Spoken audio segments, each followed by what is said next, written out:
Okay, I finally done it. After 5 videos, I have finally found a legitimately good movie from this year. Leigh Whannell is a man who I've known about for many years, but besides the Saw franchise which he created alongside James Wan, I've never actually seen anything else he's worked on. And honestly, the only thing I have any real interest in seeing later down the track is his 2018 film Upgrade. So I wasn't really all that interested in who was working on this film, and more about just the whole how the hell did we get to this. As the original idea for the Invisible Man remake, I presume, was it to be a big budget Hollywood action movie linked to Universal's Dark Universe. But as we all know, that went to shit in record time after the release of 2017's The Mummy, which was one of the worst films I saw that year. It was even going to star formerly great actor Johnny Depp, and it must have been far enough into development that he was included in this awful, definitely not Photoshop promotional photoshoot for the series, along with Jaspar, who was lined up to portray Frankenstein's monster, but like Depp, it never came to be. So because of that shit show, Blumhouse became attached to the project and made the film a low-budget horror thriller in the vein of their other works, and hell, even the original 1933 film to an extent. And I can tell you right now, this was for the best.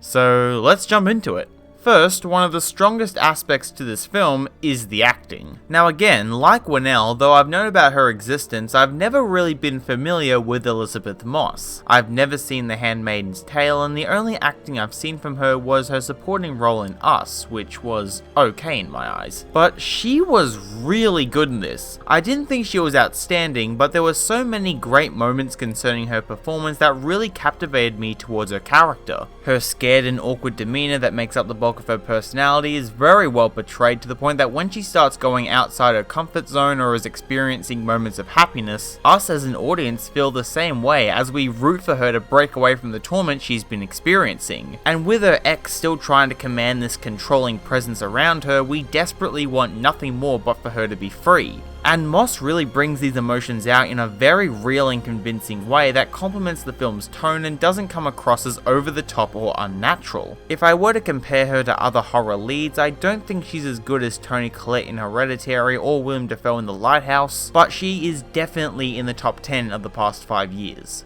And with that, thankfully she was not the only one trying, because pretty much everyone else was really good. Aldous Hodge and Storm Reed play a father and daughter duo, and they were just great. There's a scene that solidifies this where Moss is giving them presents, and the way their chemistry bounces off one another really exerts this upbeat vibe that cemented how likable they were throughout the entire run. And when something bad happens to them, you will be praying for the best outcome, because you do not want to see these characters kick the bucket. Harriet Dyer was also good, and though not having a lot of screen time, she did make an impression.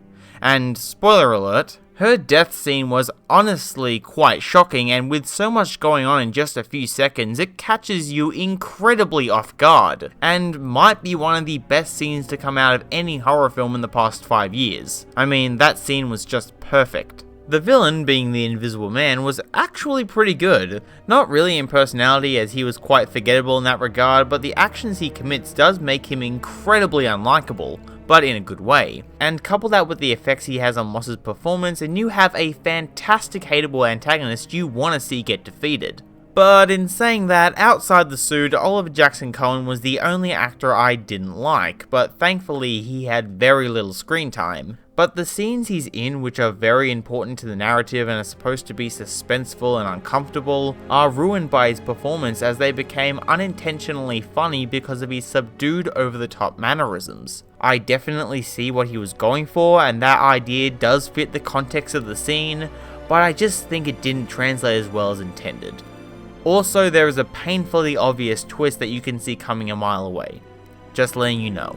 The screenplay was fine, nothing amazing, but one issue I had was that there were moments where these 3 characters immediately turn on Moss in ways that felt very forced. And yes, the main goal of the antagonist is to isolate her from everyone by making them think she's crazy, but 2 moments in particular felt like the characters were not using their heads and jumped to very abrupt conclusions. And I'm fine with the tactics they went with, but it was just the execution that failed, as it made me kinda frustrated with them. and not in a good way. I was kind of surprised that the movie's tone was more in line with a thriller than a horror, which was what I was initially expecting, but I quite liked it. I'm so glad a retelling of this story was taken seriously in this low-budget format where people actually give a shit, instead of the originally planned big-budget action blockbuster starring Johnny fucking Depp. But I'd be lying to say I was secretly hoping that he would make a cameo in some way. The VFX were great. They didn't try to do anything massive and instead stuck to a more small-scale self-contained story where the use of effects felt appropriate. All the Invisible Man stuff, primarily what goes on inside the house, added tons of tension, the fight choreography in a few scenes was just brutal, and during the second act, the disappearing-reappearing suit effect looked awesome. And with that, the suit was an interesting update to the story which I really liked both in usage and design. The editing was really good and kept my attention, as even with the slow pace, no scene went on for too long and the 2-hour runtime felt justified. The lighting really added to the production value and gave the locations a very eerie aesthetic, but I found the cinematography to be quite stale and very underutilized, which I found surprising taking into account Whannell's previous work. And yes, besides Saw, I have not seen anything else, but I am aware of aspects concerning his visual style, and even if I didn't know about that, my opinion would still stand. The only scene that really stood out was one where the Invisible Man is beating up a bunch of cops, as it's done in one take and uses elements I recognize from Upgrade to really enhance how painful some of the hits are. And there are a few shots that work very well, mainly long takes that add a lot of atmosphere and help build tension. But overall, I was not impressed. There were lots of unneeded city helicopter shots that didn't fit the narrative and felt more like a lazy transition, no personality was given to how the majority of the film was shot, and a massive missed opportunity in my eyes was that they could have implemented some first-person perspective shots from the antagonist as a way of heightening suspense. I noticed they attempted it in one scene, but the camera was on a tripod, making it static. They really needed a shoulder mount that can move to convey an organic feeling that these characters are being watched, as instead it just looked like a normal wide shot. And that's all I got. Oh, there is a very small Saw reference that I liked. So to end this off, The Invisible Man is the newest best film I've seen this year. And besides a few technical and performance problems, it was an incredibly solid thriller with some great acting and an interesting take on the source material. I don't know if I would watch this again by myself, but I would definitely want to show it to other people. So, we'll see what happens.